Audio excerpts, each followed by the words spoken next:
أعوذ بالله من الشيطان الرجيم. بسم الله الرحمن الرحيم. السلام عليكم ورحمة الله وبركاته. إن الحمد لله نحمده ونستعينه ونستغفره ونعوذ بالله من شرور أنفسنا من سيئات أعمالنا. من يهده الله فلا مضل له ومن يضلل فلا هادي له. أشهد أن لا إله إلا الله وحده لا شريك له وأشهد أن محمدا عبده ورسوله. يا أيها الذين آمنوا اتقوا الله حق تقاته ولا تموتن إلا وأنتم مسلمون. يا أيها الناس اتقوا ربكم الذي خلقكم من نفس واحدة خلق منها زوجها وبث منهما رجالا كثيرا ونساء واتقوا الله الذي تساءلون به والأرحام إن الله كان عليكم رقيبا. يا أيها الذين آمنوا اتقوا الله وقولوا قولا سديدا يصلح لكم أعمالكم ويغفر لكم ذنوبكم ومن يطع الله ورسوله فقد فاز فوزا عظيما. أما بعد فإن أصدق الحديث كتاب الله وخير الهدي هدي محمد صلى الله عليه وسلم وشر الأمور محدثاتها وكل محدثة بدعة وكل بدعة ضلالة وكل ضلالة في النار. اللهم إنا نسألك علما نافعا. Ya Allah, kami memohon kepada Engkau ilmu yang bermanfaat, wa rizqan thayyiban, dan rezeki yang baik, wa amalan mutaqabbala, dan amal yang diterima. Alhamdulillah, kita bersyukur pada Allah Subhanahu wa taala. Allah izinkan untuk kita kembali bertemu dalam majlis pembacaan hadis-hadis Nabi sallallahu alaihi wasallam serta penjelasannya yang kita ambil faedahnya daripada Kitabul Arba'in fi Mabanil Islami wa Qawaidil Ahkam, atau lebih dikenali sebagai Arba'in atau Arba'un An-Nawawiyah, yang menghimpunkan 42 hadis-hadis Nabi sallallahu alaihi wasallam yang berupa wasiat dan peringatan serta pelajaran yang sangat agung bagi kita. Mudah-mudahan dengan itu yang kita dapat melaksanakan dan menerapkan di dalam kehidupan pribadi dan juga dalam kehidupan bermasyarakat. Dengan itu akan terlahirlah jiwa-jiwa insan yang beriman dan bertakwa kepada Allah, yang cinta kepada Nabi sallallahu alaihi wasallam. Dan kitab ini disusun tak lain dan tak bukan oleh Imam Al-Imam Al-Muhaddis Al-Faqih Yahya bin Sharaf bin Muri An-Nawawi Ad-Dimashqi Asy-Syafi'i rahimahullah, atau lebih dikenali sebagai Al-Imam An-Nawawi, seorang ulama besar dalam mazhab Syafi'i yang meninggalkan dan mewariskan kepada kita banyak sekali kitab-kitabnya yang sangat berfaedah, yang hendaknya rumah-rumah setiap kaum muslimin memilikinya.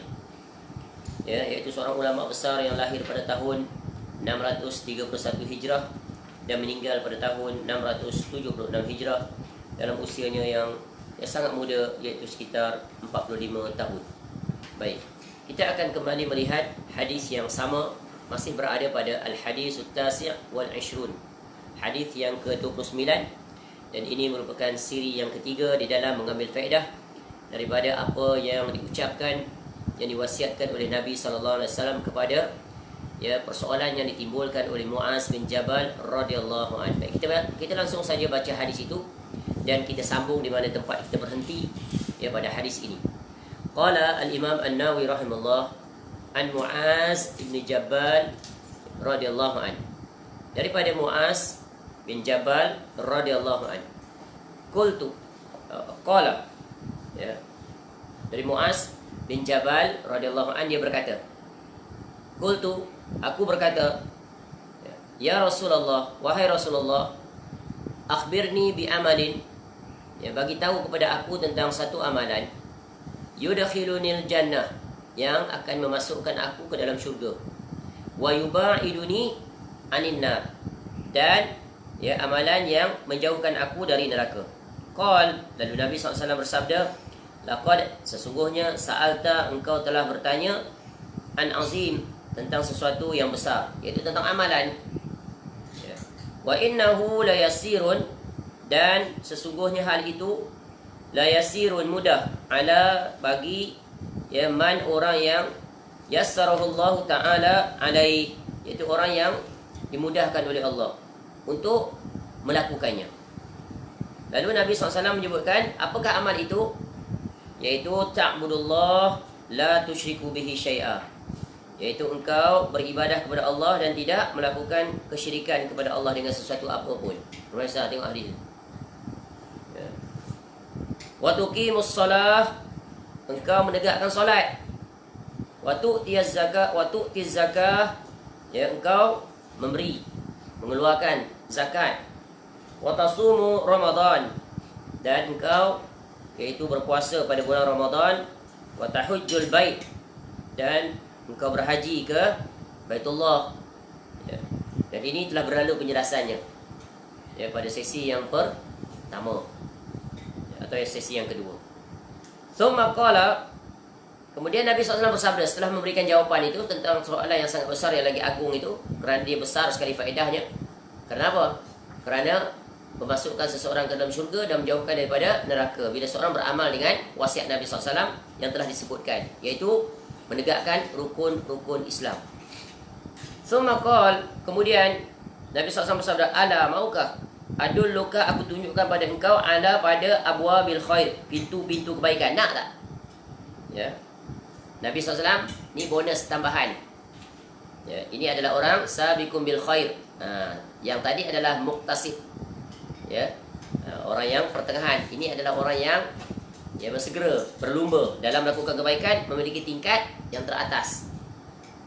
Lalu Nabi SAW bertanya dan langsung memberi jawapan tanpa membiarkan Ibnu Mu'az radhiyallahu anhu tertanya-tanya. As-sawmu junnah, ya, puasa itu adalah perisai.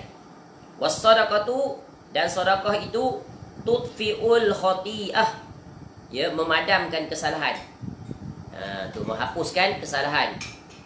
Ya, kesalahan-kesalahan, sebab kita banyak melakukan kesalahan, dosa-dosa. Salah satu jalan yang ampuh untuk dihapuskan kesalahan, maknanya Allah ampunkan dosa kita dengan terhapusnya dosa-dosa itu.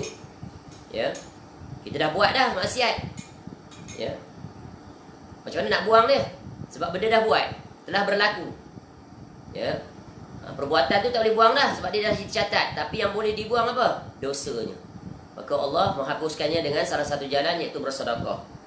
Kama yutfi'ul ma'un nar, sebagaimana, seperti mana kama, ya, yutfi'u, memadamkan alma, air itu, ya, kepada api. Api dipadamkan dengan air. Seperti itulah, ya, padam, maknanya hapus. Yang tinggal adalah air. Ya, api telah hilang, maknanya bersih. Ya, wa salatur rajuli, dan solat seorang, ya, seseorang, fi jawfil lail, iaitu fi pada jauh, di pertengahan malam. Summa tala, kemudian Nabi SAW dia membaca firman Allah Ta'ala, tatajafa junubuhum anil madaji' hatta balagha ya'malun. Ya, Nabi SAW baca ayat, ya, tatajafa, menjauh, junubuhum, lambung-lambung mereka, anil madaji', dari tempat tidur mereka. Yang maknanya mereka bangun di tengah malam, ya, sebahagian malam, ya, untuk mereka bermunajat kepada Allah Subhanahu Wa Taala dengan penuh keikhlasan, penuh tawaduk, penuh khudu', ya, penuh takut, harap, cinta, dan pelbagai lagi. Dan ini di antara ciri orang yang memiliki keistimewaan darjat yang dekat di sisi Allah. Ya. Ini telah berlalu juga penjelasannya secara ringkas. Ya, ada pun perincian tugas kita, iaitu assignment untuk kita, rujuklah pada buku-buku, kitab-kitab yang menjelaskan tentang amalan-amalan, 3 amalan yang sangat agung ini, iaitu puasa sunat, sedekah, dan solat malam. Dan kalau kita tidak boleh membuat, ya, tentang solat malam, maka kita ganti dengan solat witir, ya, 3 rakaat sebelum tidur. Ya, kemudian kita tunaikan solat duha di siang hari sekurang-kurangnya 2 rakaat, dan kita berpuasa 3 hari sekurang-kurangnya dalam sebulan. Ini adalah wasiat yang agung yang disampaikan kepada Abu Hurairah radhiyallahu an. Ya, sebagaimana yang telah kita sebut di siang hari tadi. Dan dengan itu Abu Hurairah radhiyallahu an istiqamah sejak hari itu sehinggalah dia meninggal dunia dengan 3 amalan yang agung. Maka ini amalan yang, ya, secara konsisten, yang paling minima yang boleh dibuat adalah amalan yang besar. Maka lakukanlah sekurang-kurangnya 3 amalan tadi. Adapun yang terbaik, naik lagi tangganya adalah, iaitu dengan menghidupkan malam, Baik. Kalau kita tak boleh hidupkan malam itu ya secara konsisten setiap hari, setiap bulan, maka sekurang-kurangnya setahun, sebulan kita hidupkan dia. Bila? Pada bulan Ramadan. Baik. Sekarang kita akan masuk untuk menjelaskan pada siri yang ketiga pada menjelaskan hadis ini adalah sabda Nabi SAW, iaitu soalan yang kedua. Daripada 3 soalan balas yang diajukan oleh Nabi SAW kepada Muaz bin Jabal radhiyallahu anhu. Apa kata Nabi SAW selanjutnya? Nabi SAW bersabda, ala maukah ukhbiruka, aku beritahukan engkau, biroksil amri, tentang pokok perkara. Ya, roks, kepala kan, kepala. Tu, kepala. Maknanya benda yang paling atas di atas tubuh badan. Maknanya itu paling utama. Iaitu apa dia? Tentang pokok perkara, iaitu tentang pokok perkara dan wa amudihi, tiang dan tiangnya pula. Wazir wati, sanamih, serta puncaknya. Jadi Nabi SAW tanya pada Muaz bin Jabal radhiyallahu anhu tentang 3 perkara. Sebelum tu Nabi SAW beri faedah tentang amalan sunat. 3 amalan sunnah yang besar. Puasa sunat, sedekah sunat, dan apa? Solat malam. Tu. Sekarang Nabi SAW tanya dan bagi jawapan. Tapi dalam kes ini tanya, Muaz bin Jabal langsung menjawab, bagi tindak balas. Sebab Muaz radhiyallahu anhu sekarang dah tahu dah. Bersegera nak tahu jawapannya. Sebab biasa kita kalau bertanya, kita tak expect orang akan tanya balik kita, betul kan? Sekarang Muaz radhiyallahu anhu seolah dah tahu. Nabi SAW bila tanya ni, tadi waktu dia tanya aku tak jawab sebab menunggu jawapan. Sekarang Nabi SAW tanya, aku segera jawab, aku nak. Sebab apa? Ada faedah yang sangat besar. Nampak para sahabat Nabi SAW cerdas ni. Kalau tidak, barangkali Nabi SAW tak bagi jawapan. Tapi kebiasaan Nabi SAW tanya, pasti Nabi SAW akan bagi jawapan. Lalu Muaz radhiyallahu anhu pun jawab, qultu, aku pun berkata, bala, ya, bahkan nak macam tu lah kita. Ya Rasulullah. Jadi aku katakan, ya wahai Rasulullah. Lalu Nabi SAW pun bersabda. Ini maknanya dalam komunikasi berkesan, bila tanya ada respon. Kalau kita tanya senyap aja, itu biasa berlaku. Kalau dalam kuliah-kuliah maghrib, di masjid, di surau, kalau ustaz tanya semua senyap aja. Kena ubah tu, cara tu. Bila ustaz tanya, jawab terus. Saya nak jawab ustaz. Mana tahu ustaz tu luar biasa, dia jawab dapat hadiah, dapat satu kitab tafsir. Tak menyesal orang lain. Waktu tu mulalah nak angkat tangan. Dah is too late already. Anda telah didahului oleh Uqasyah bin Mihsan radhiyallahu anhu. Pelajaran daripada hadis tentang orang masuk syurga bila hisab, bila azab. Sebab tu dalam hal kebaikan hendaklah fastabiqul khairat. Berlumba-lumba. Tengok Allah sebut wasari'u ila maghfiratin min rabbikum ila akhir ayat. Bersegera. Dalam hal kebaikan bersegera, jangan bertangguh. Jadilah orang yang pertama dalam segala hal dari urusan kebaikan. Baik, lalu Nabi SAW menjawab, Rasul amri, pokok perkara. Nabi SAW tanya, Nabi SAW bagi jawapan. Rasul amril Islam, pokok perkara itu adalah Islam. Wa amuduhu, tiang dia apa? Dan tiangnya adalah as-salah, adalah solat. Wazir watu sanamihi, dan puncaknya adalah al-jihad. Jihad apa di sini? Iaitu jihad fi sabilillah, ke puncak. Sebab jihad ada banyak jenis. Sekurang-kurangnya ada 4 jenis. Dan ini telah kita jelaskan ketika mana kita membahaskan hadis yang berapa? Hadis yang uqatilun nas tu. Hadis yang mana kita telah menjelaskan hadis ke-8, iaitu umirtu an uqatilan nasa hatta yashhadu an la ilaha illallah ila akhiril hadis. Nanti akan datang penjelasan secara ringkas. Baik. Sekarang kita akan jelaskan perkara kedua, iaitu soalan balas yang diajukan oleh Nabi SAW yang mengandungi jawapan. Dan ini adalah uslub yang sangat berkesan. Tengok dalam Quran, Allah bila tanya, ada juga Allah jawab. Betul kan? Tu. Allah bertanya dan menjawab. Al-haqqah, mal-haqqah. Allah Ta'ala jawab. Itu dinamakan Quran menafsirkan Al-Quran. Ayat Al-Quran menafsirkan ayat Quran itu label nombor 1. Dia tangga tertinggi di dalam tafsir. Begitu juga hadis. Nabi SAW tanya dan Nabi SAW jawab. Nabi yang menjelaskan, yang huraikan. Maka cukup jelas. Sebagaimana jelasnya 2 perkara yang telah Nabi SAW ajukan kepada Muaz bin Jabal radhiyallahu anhu. Baik. Jadi Nabi SAW mengajukan dan memberikan jawapan yang besar sekali faedahnya, yaitu ala ukhbiruka bi ra'sil amr, ya, wa amudihi wa zirwati sanamih. Maukah engkau aku jelaskan, bagi tahu tentang pokok segala perkara, tiang-tiangnya dan puncaknya? Muaz langsung berkata, ya, nak. Ya. Sebab tahu Nabi SAW akan menyampaikan perkara yang sangat bermanfaat bagi dirinya. Ilmu tambahan ilmu dia panggil, faedah. Lalu ya, Nabi SAW pun memberikan jawapan, yaitu Ra'sul Amri Al-Islam. Ya, pokok segala perkara adalah Islam. Apa makna pokok segala perkara? Yaitu Islam, ya, adalah agama yang dibawa oleh Nabi SAW. Bukan hanya Nabi SAW yang bawa agama Islam. Semua Rasul-Rasul alaihi wassalatu wassalam agamanya Islam.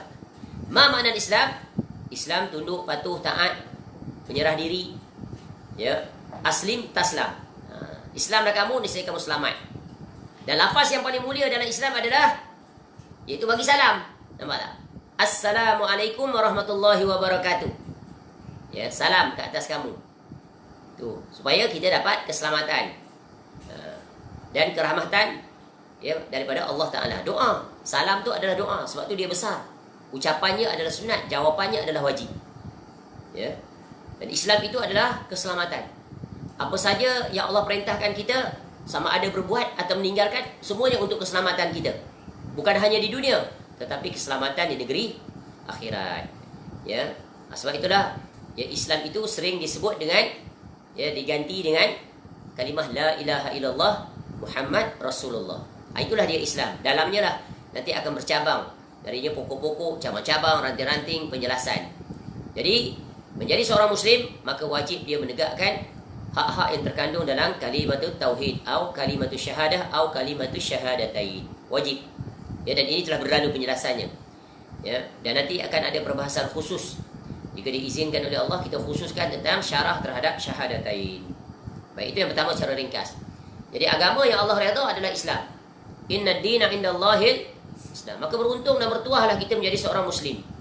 Syukur sangat-sangat kepada Allah. Jadi nikmat yang paling agung, Allah melahirkan kita sebagai seorang Muslim dengan cara yang sangat mudah. Lahir daripada keturunan Islam. Mak ayah kita orang Islam, datuk nenek kita orang Islam. Kita lahir-lahir jadi Islam. Berbeza dengan saudara-saudara kita yang lain. Mereka lahir daripada keluarga kafir. Ada di antara mereka dapat hidayah sedikit, masuk Islam dia. Ada mereka kekal di atas kekafirannya sehingga mereka mati. Rugi mereka selama-lamanya. Jadi bila menjadi seorang Muslim, wajib dia tegakkan Islam itu secara keseluruhan. Ya. Tunduk, patuh. Sebab itu Islam itu adalah, makna Islam adalah, iaitu adalah al-istislamu lillahi bit-tauhid wal inqiyadu lahu bit-ta'ah wal bara'atu minasyirki wa ahli. Islam itu adalah kamu berserah diri. Ya.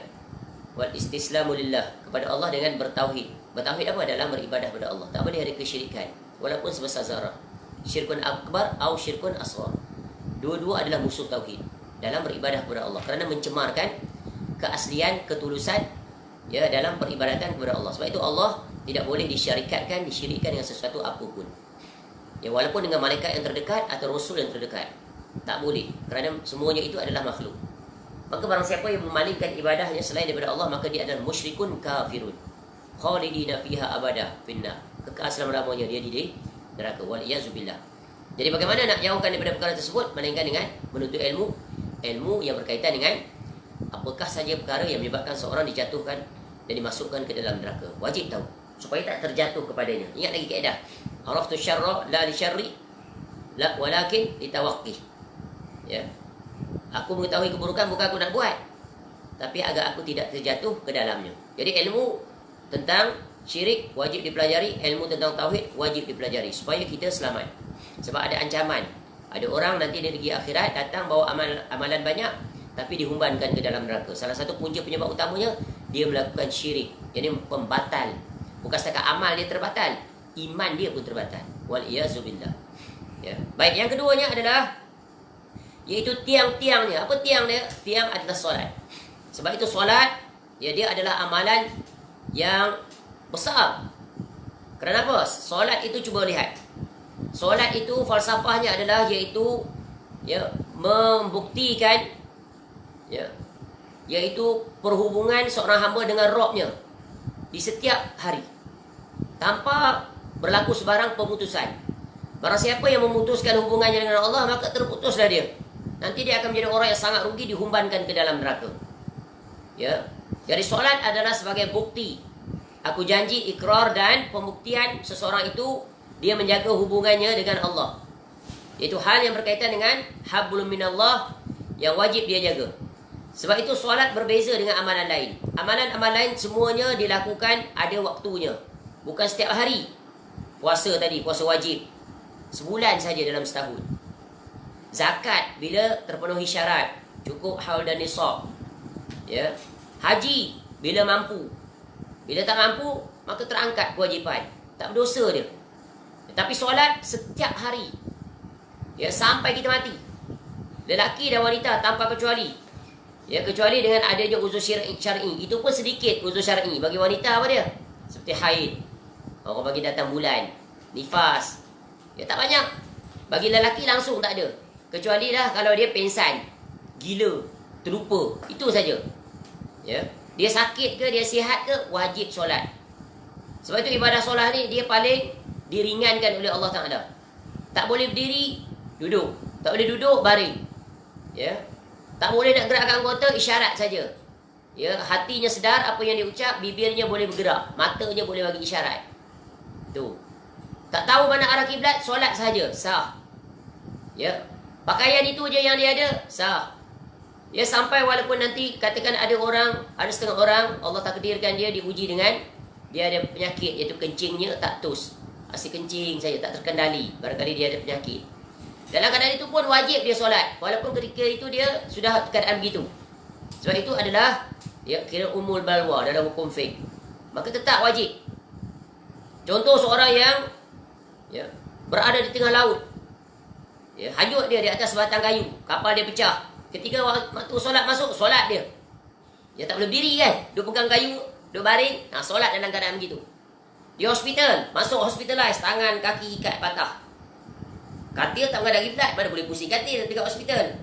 Ketika itu wajib solat. Minta tolong daripada penolong hospital tu. Panggil ya, pembantu HA, hospital assistant tu yang lelaki, tolong tayamumkan saya. Ya, tangan ikat je. Tayamum. Sapu muka, sapu tangan, selesai. Ya. Lepas tu solatlah dalam keadaan begitu. Solat zuhur. Contoh, khususnya ketika kita dah berada di usia lanjut. Ketika nak meninggal. Ya, belum nazak lagi lah. Wajib solat. Sebab ada orang bila dia sakit, dia masuk hospital, dia sakit yang panjang, dia tak solat. Dengan pelbagai alasan, kasihan. Padahal ketika itu sangat kritikal. Tanda-tanda husnul khatimah adalah jaga solat. Mati dalam keadaan berwuduk. Tengah berwuduk nak solat, meninggal dia. Masya Allah. Tanda-tanda kebaikan yang Allah zahirkan. Semoga kita Allah kurniakan tanda-tanda kebaikan. Jaga solat sampai mati. Ya, solat kita sampai mati. Sibuk macam mana, diuji bagaimanapun, tetap kita solat. Ya. Kita lihat bagaimana Imam Ahmad bin Hanbal rahimahullah, selalu kita sebut kisahnya di penjara. Kadang-kadang tangannya dirantai, kakinya dirantai, tak dibenarkan menggunakan air. Imam Ahmad rahimahullah tetap solat dengan tayamum. Lama. Begitulah para ulama. Mereka diuji oleh Allah dengan ujian yang sangat berat, namun tak sekali-kali meninggalkan solat. Tu. Jadi solat ni kena pastikan. Kita di mana pun, sibuk macam mana pun. Ya. Kadang-kadang ada orang naik bas tak berhenti, dia tak solat. Langgar waktu zuhur, langgar waktu asar, langgar waktu maghrib, langgar waktu isyak. Ya. Padahal wajib solat ketika dalam perjalanan itu. Solat dalam keadaan begitu, orang kata tak ada air. Tayamum. Tempat kaki dia tu debu ada, ketuk. Situ saja. Dan tayamum, terus langsung solat. Ya, Masya Allah, itu kewajipan. Nampak, solat itu bagaimanapun tetap dia kena buat. Dan solat adalah satu-satunya ibadah yang Nabi SAW bukan terima di bumi, di langit. Kemudian kena negotiate pula dengan Allah atas nasihat Nabi Musa AS yang berada pada langit yang keberapa? Yang keberapa, ingat tak? Yang kelima. Turun. Langit yang ketujuh tu Nabi Ibrahim AS, langit yang keenam tak ingat Rasul. Ya, naik balik. Berapa kali Nabi SAW naik? Yang pertama 50, jadi 40. Yang kedua jadi 30. Kemudian jadi 20, kemudian jadi 10. Nak pergi yang kelima ni. Pergi naik. Ya, minta turun jadi 5. Nabi Musa AS, aku dah cuba daripada umat dulu, dan umat aku tak mampu nak buat. Tapi Nabi SAW tu ada satu sifat. Sifat yang sangat agung. Aku malu dah nak jumpa Allah. Ya, dah 5 sikit sangat dah. Daripada 50 kali ganda tu, 10 kali ganda. 5 kali 10, 50. Betul kan? Tu. Cukuplah 5. Betul kata Nabi Musa AS. Memang umat Nabi SAW majoriti tak buat solat, tinggal. Dan memang pun kajian dibuat, survey terhadap umat Islam. Berapa peratus saja yang mendirikan solat. Solat wajib ni. Kalau solat tarawih banyak. Yang tak wajib tu dia bersungguh. Yang wajib dia tak bersungguh. Pelik manusia ni. Ya, sebab itu solat adalah tiang. Barang siapa yang tak solat, dia meruntuhkan agama. Dan amalan yang pertama kali Allah hisab di negeri akhirat apa? Awwalu ma yuhasabu bihil abdu yaumil qiyamah as-salah. Awal-awal ibadah. Mula-mula Allah apa hisab apa mula-mula? Bukan. Mula-mula akidah. Tu sebab tu di alam barzah tanya apa? Akidah. Man rabbuka? Wa man nabiyuka? Wa ma dinuka? Wa ma ilmuka? Wa ma amaluka? 4. Negeri akhirat nanti tak berganjak, tak bergeser kaki Adam sehingga ditanya, ya, apa yang kamu ibadahi dulu di dunia? Dan bagaimana kamu menyahut seruan Rasul yang diutus setelah kamu? Ini kan sama dengan soalan yang Rasul. Baru lepas tu ditanya tentang solat. Kalau baik solat itu, maka amalan-amalan lain pun baik, mudah. Jadi neraca ukur ibadah tu, kalau solat itu bagus, perfect, sempurna, maka yang lain datang ikut dia. Teori domino dia panggil. Yang baik solat baik yang semua. Tapi kalau solat itu sudah rosak, cacat, ya, bahkan disqualified, yang lain habis semuanya. Ini Nabi SAW sendiri yang menyatakannya. Maka hendaklah kita memastikan diri kita, ahli keluarga kita adalah ahli solat. Ya, bukan asal solat, tapi solat yang berkualiti, yang memenuhi syarat zahir dan batin. Dan yang paling kemuncak solat itu adalah kita berusaha ajar anak-anak kita solat bagaimana solatnya Nabi SAW. Sallu kama ra'aitumuni usalli. Ya, kita ajar anak kita cara berdiri biar betul. Dari berdiri itu cara betul. Ya, bukan begini berdirinya, kakinya begitu, lurus. Kerana itu adalah Nabi SAW perintahkan. Kemudian cara bertakbir, pastikan takbirnya 2 telapak tangan menghadap ke kiblat. Sama ada diangkat setara dengan bahu atau setara dengan telinga. Jari boleh direnggangkan sedikit seperti ini. Ya, dia bentuk takbir boleh 3 bentuk. Allahu Akbar, tangan kemudian atas rentak, atau tangan angkat dulu kemudian Allahu Akbar kemudian. Ini kita belajar sifat solat Nabi SAW. Di antara buku yang sangat bagus, yang monumental, ada buku sifat solat Nabi SAW yang ditulis oleh Syekh Al-Imam Muhammad Nasiruddin Al-Albani rahimahullah. Sungguh, ya, kitab yang, ya, di antara kitab yang menyedarkan kita dan mengajak kita kembali agar melaksanakan kaifiah solat seperti mana kaifiah solat Nabi SAW. Sungguh besar sekali jasa kitab itu. Ya, dan inilah di antara kitab yang dengannya kita berusaha untuk mencontohi sifat solat Nabi SAW. Karena di situ dipaparkan hadis-hadis Nabi SAW yang jelas satu persatu, dari mula berdiri sampailah, ya, memberi salam. Masya Allah, nikmat para ulama yang menulis kitab yang besar manfaatnya. Maka rujuklah di kitab itu. Ya, baik. Yang ketiganya adalah kata Nabi SAW, wazir watu sanamihi al-jihad. Puncaknya adalah jihad. Ya, dan kita tahu jihad adalah kemuncak agama. Ya, jihad adalah kemuncak agama. Ya, sebab itu kita telah jelaskan bab ini ketika mana kita membicarakan tentang hadis yang keberapa tadi? Yang berkaitan dengan jihad. Ingat lagi tak? Iaitu hadis yang ke-8. Ya, hadis yang ke-8 dulu kita telah bincangkan contohnya syarat-syarat jihad. Ya, syarat jihad, apa makna jihad, apakah keutamaan jihad berdasarkan ayat-ayat dan hadis-hadis Nabi SAW banyak sekali. Jadi tak perlu kita ulang. Yang dimaksudkan dalam hadis ini adalah iaitu jihad fi sabilillah. Ya, sebagaimana kita sebut jihad ni ada 4 kategori. Jihadun nafs. Ni jihad nombor 1. Ya, jihad terhadap diri sendiri, lawan hawa nafsu.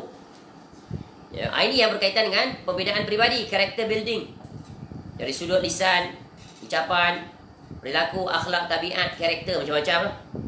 Ya, kemudian jihad syaitan. Lawan syaitan. Jangan ikut dia. Inna syaitana lakum adu fattakhizu adu, kata Allah Ta'ala. Sungguh syaitan itu adalah musuh kamu, jadikan dia musuh. Jangan dia jadi sekutu pula, jadi geng, jadi member. Apa dia suruh semua nak buat. Ya, dah banyaknya suruhan syaitan ni. Banyak sekali. Ya, daripada segala penjuru, depan, belakang, kiri, kanan, atas, bawah, semua dia datang. Ya. Yang ketiga, jihadul kufar wal munafikin. Jihad terhadap orang kafir dan munafik dengan hujah.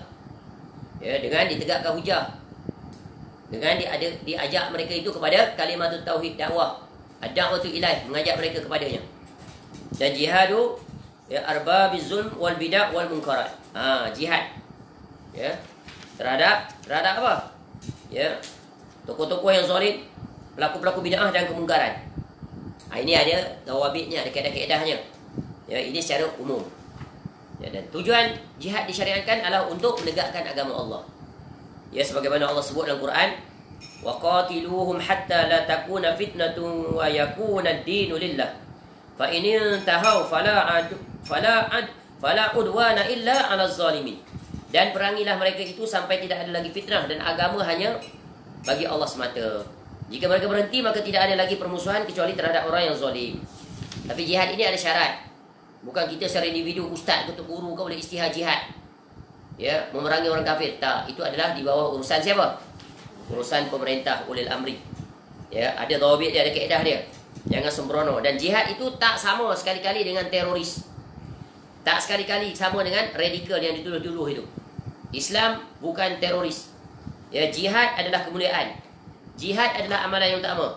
Jihad adalah tonggak tertegaknya keadilan dan kejayaan yang di atas muka bumi nak menjaga maslahat umat manusia. Sebagaimana yang telah dilakukan oleh Nabi SAW dan para sahabat, iaitu untuk menegakkan kalimatul yang tinggi, kalimah yang tinggi. Ya. Untuk daripada itu dapat menegakkan keadilan dan kesesamaan, Islam dapat dipraktikkan. Ya. Sebab itu amal yang utama kemuncak adalah apa? Jihad. Ya, sebab itu Nabi SAW sebut di dalam hadis yang lain, inna afdalal amali ba'da salati al-jihadu fi sabilillah ta'ala. Sesungguhnya seutama-utama amal sesudah solat adalah jihad, ya, di jalan Allah Ta'ala.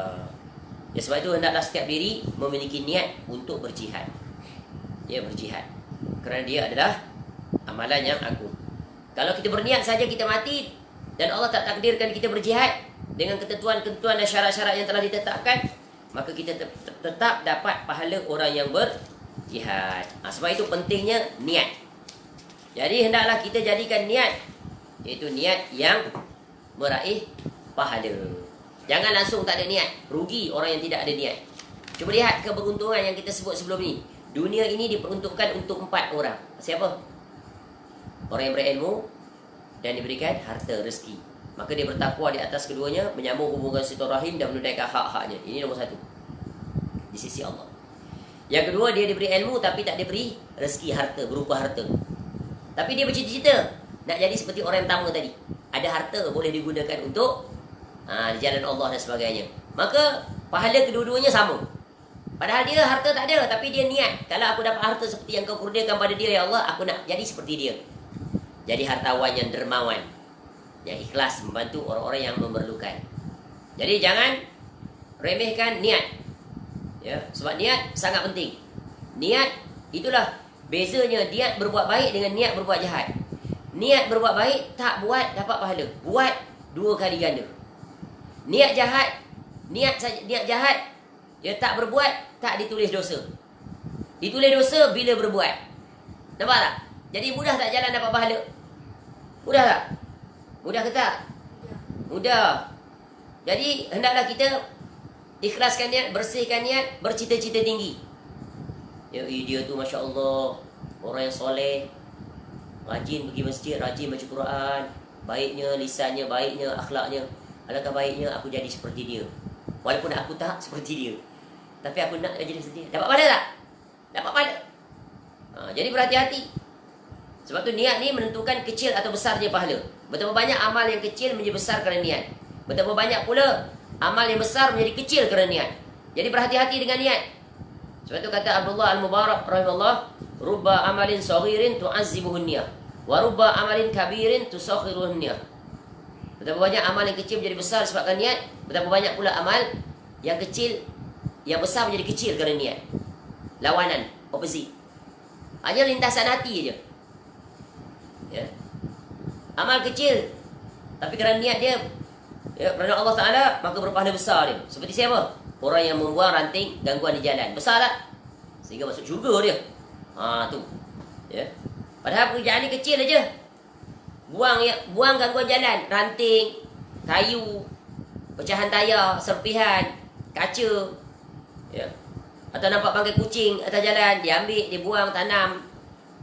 Masuk syurga.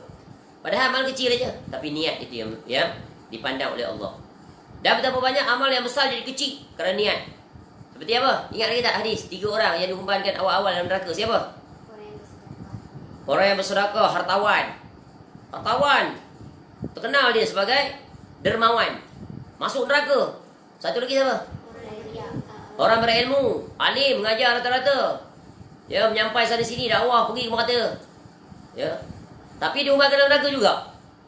Yang ketiga, orang yang berjihad, kemuncak agama tadi. Ya, wazir watu sanamihi al-jihad fi sabilillah. Amal besar tak tu? Sangat besar. Menuntut ilmu, ya Allah, letih habis usia sejak kecil lagi dah. Bukan belajar sebelah rumah. Hantar sampai ke India, Pakistan, ke Yaman, ke Syria, ke Mesir, ke Arab Saudi, ke Indonesia. Mana tempat kecil lagi. Ya. Umur 7 tahun hantar dah. Bila balik? Umur 20 tahun baru balik. 7 tahun tu, waktu 7 tahun pergi belajar. 20 tahun baru balik. Ataupun barangkali umur belasan tahun, 15 tahun pergi. 30 tahun baru balik. Habis masa anak-anak masih kecil, tak digunakan untuk bermain-main. Nampak tak? Tak sempat nak main-main pun. Tak enjoy life during childhood. Tak ada. Ya. Disiplin tinggi. Belajar saja siang malam. Ya. Ketika anak-anak seusia dia bermain, berpoya-poya, seronok menikmati zaman kecil, dia tak. Hadap kitab, hadap Al-Quran, hafal hadis itu ini, mata-mata sampai mata letih lah. Tu.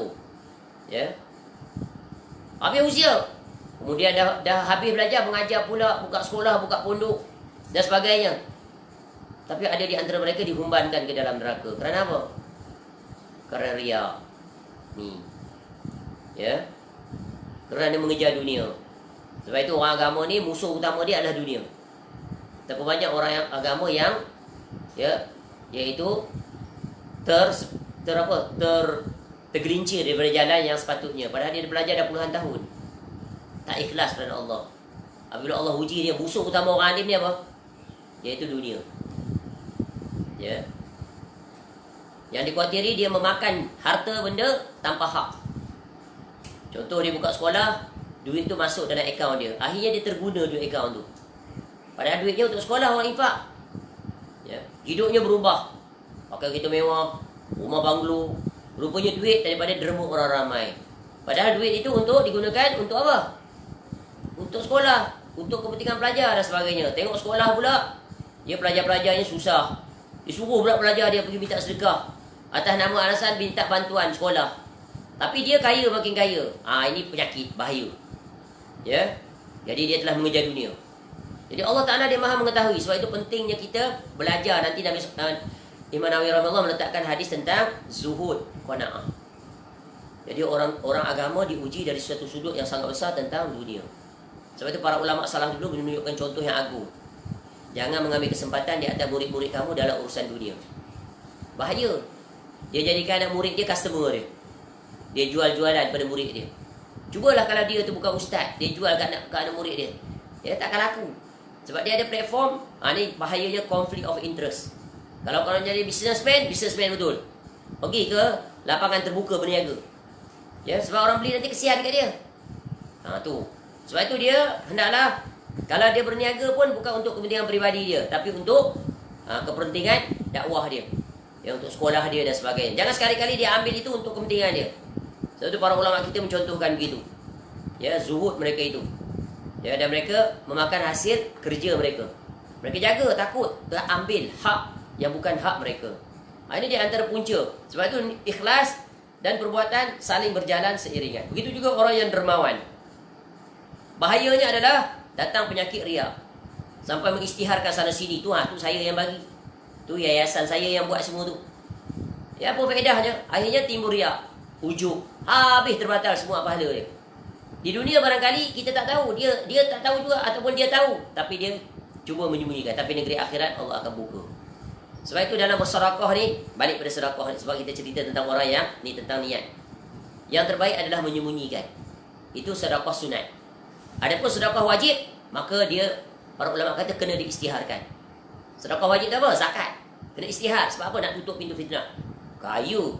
Bayar zakat tidak agaknya. Tu. Jadi bila dia isytiharkan, orang kaya ni dia kurang zakat. Jadi tutup tomahan-tomahan padanya. Ya. Adapun sedekah sunat, berusaha untuk menutupnya. Sebab apa? Khawatir datang nanti riak ni. Dia kat Malaysia nombor 1 lah, paling kuat bersedekah. Bagusnya kalau kita ada orang seperti dia ni, masya-Allah, aman negara. Dia duduk seorang-seorang, sekejap lagi dia mula dah. Sekejap lagi mula dia up status yang tak berkaitan dengan sedekah dia. Tunjuk dia tak tidur malam. Ya, tunjuk tidur atas jalan. Letih hari ni. Sebab apa? Menyantuni orang di pedalaman. Tu tanda dah, tu tanda. Sebab apa? Itu bukan isu yang patut dia tonjolkan. Yang patut dia tonjolkan adalah kalau dia nak menggalakkan orang lain, sedekahnya saja. Kemudian tunjuk wajah orang-orang yang susah, kan jatuh aib orang tersebut. Ya, dan sebagainya. Maka para salaf kita sangat teliti dalam bab ini. Ya, para sahabat sangat teliti dalam bab ini. Khawatir para sahabat tu yang dijamin. Ya, kebersihan jiwa dia, kita dah sebut tentang keistimewaan para sahabat Nabi SAW. Betul kan? Jadi kadang-kadang ada orang sebab tu, di antara pembatal amal ni adalah mengungkit-ungkit pemberian. Kau tahu tak tu? Tu tapak surau tu, masjid tu dulu tu tapak pak mentua aku. Pak mentua aku yang bagi. Kalau pak mentua aku tak bagi, tak ada masjid tu. Tu dia. Ni semua syaitan ni dia sangat very genius lah. Dia nak sesatkan manusia. Terbatal pahala yang sia-sia. Nampak tak? Sebab tu tazkiyatun nafs ni ilmu yang sangat wajib dipelajari. Supaya kita tidak tertipu dengan bisikan-bisikan syaitan. Syaitan ada macam-macam jalan dia cari, pintu macam-macam lah. Sebab tu para ulama dulu, Masya Allah, mereka sangat takut tentang kepopuleran. Cuba belajar daripada Uwais Al-Qarni radhiyallahu anhu. Dia dikenali oleh penduduk langit, tak dikenali oleh penduduk bumi. Sehingga bila dia dikenali oleh penduduk bumi, lari dia terus menghilangkan diri. Orang kita makin menonjolkan diri. Makin letak gambar lagi, upload lagi, buat billboard lagi, macam-macam letak. Dia letak title macam-macam dekat dia. Ya. Padahal tak layak pun dia letak gelaran tu. Syekh lah, al-alamah lah. Ya, macam-macam. Padahal mengajar hari palsu. Ya, menyampaikan berita-berita khurafat, bid'ah dan sebagainya. Tu nampak tak? Jadi hanya orang yang memiliki ilmu saja yang boleh menapis, mengetahui kedudukan. Dia kesian melihat seorang itu. Ya, ini semua bentuk penipuan-penipuan syaitan yang berluasa di zaman sekarang. Dan benarlah, ya, perkataan Nabi SAW, akan datang satu zaman di mana ramainya para ruwaibidah. Orang bodoh yang bercakap di atas agama. Ya. Siapa orang bodoh? Di antaranya adalah orang yang menyampaikan, ya, sesuatu yang bukan urusan agama, dia kata agama. Contoh, perkara-perkara bid'ah, perkara-perkara syirik, perkara-perkara khurafat. Ya, mimpi-mimpi dijadikan dalil untuk beramal. Dan dia memandai-mandai dalam urusan agama, memberikan amalan-amalan yang datang daripada diri dia. Bukan datang daripada Nabi SAW, bukan daripada qala Allah wa qala Rasul SAW. Ini contoh. Bencana ni. Ya, maka selamatlah orang yang selamat, maka rugilah orang yang rugi. Tapi Allah berikan kita akal, Allah berikan kita, ya, dalil, maka hendaklah kita menoleh ke situ dan berjalan di atasnya. Baik. Jadi ini adalah hal yang berkaitan dengan wasiat Nabi SAW, iaitu dalam bentuk soalan dan jawapan. Pada bahagian yang kedua, iaitu tentang trust atau foundations, ya, yang berkaitan dengan agama, iaitu Islam adalah agama, maka kekallah, istiqamahlah di atas Islam. Jadilah seorang muslim yang kafah. Ya ayyuhalladzina amanu dukhulu fis silmi kafah. Ya, wahai orang, ya ayyuhalladzina amanu. Ya ayyuhalladzina amanu fis masuklah kamu ke dalam Islam seluruhnya. Jangan kamu ikut jalan-jalan syaitan. Masuk semua, terima semua. Jangan pilih separuh-separuh. Sebagai seorang muslim, nama dah muslim. Ya, maka hendaklah kita membuktikan dengan ketundukan secara menyeluruh terhadap agama. Jangan kita pilih. Jadi kita dah ikut, yang ni kita tak ikut. Padahal yang tu yang wajib, maka wajib. Ya, jaga solat. Di mana pun kita berada, sibuk macam mana pun. Ya, cuba bayangkan. Ya, adakah kita menyesal ketika muda dulu tak pernah solat? Kalau rasa biasa tak apa-apa, sungguh kita berada dalam zon yang sangat berbahaya. Ya, betapa ramai orang yang ketika usia muda meninggalkan solat. Bahkan dalam keadaan sekarang pun, dalam dia solat pun dia tinggal juga solat. Ya, dia tinggal solat. Ada orang yang tinggal solat dalam keadaan dia telah selama lama dia istiqamah di atas solat. Seperti tadilah, ketika diuji dengan sakit, ya, masuk hospital, naik bas, naik kapal terbang, tak solat dia. Ya, Masya Allah, sungguh. Kerana apa? Kerana tidak ada ilmu. Kefakihan tentang agama itu dia tidak dimiliki olehnya. Sebab itu wajib menuntut ilmu. Ya, baik. Dan jihad. Ya, dan jihad hendaklah kita meniatkan diri kita, ya Allah, ya matikanlah kami dalam mati syahid mempertahankan agama Engkau. Ya.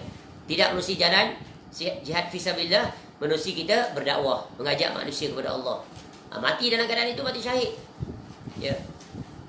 Dan contoh, orang yang terkena penyakit taun, semisal penyakit coronavirus ni, COVID-19 umpamanya. Kalau dia mati, mati syahid. Syahid dari sudut apa? Dunia, pahalanya sama. Tapi tetap diuruskan seperti orang yang meninggal biasa. Masya Allah. Jadi sungguh, ini adalah wasiat Nabi SAW yang berbentuk soalan dan jawapan, iaitu faedah tambahan, ya, dan merupakan peringatan yang sangat jelas terang kepada Muaz bin Jabal radhiyallahu an, iaitu ya soalan yang kedua dan jawapan yang kedua, ya soalan yang agung, iaitu ala ukhbiruka bi ra'sil amri wa amudihi wa zirwati sanami.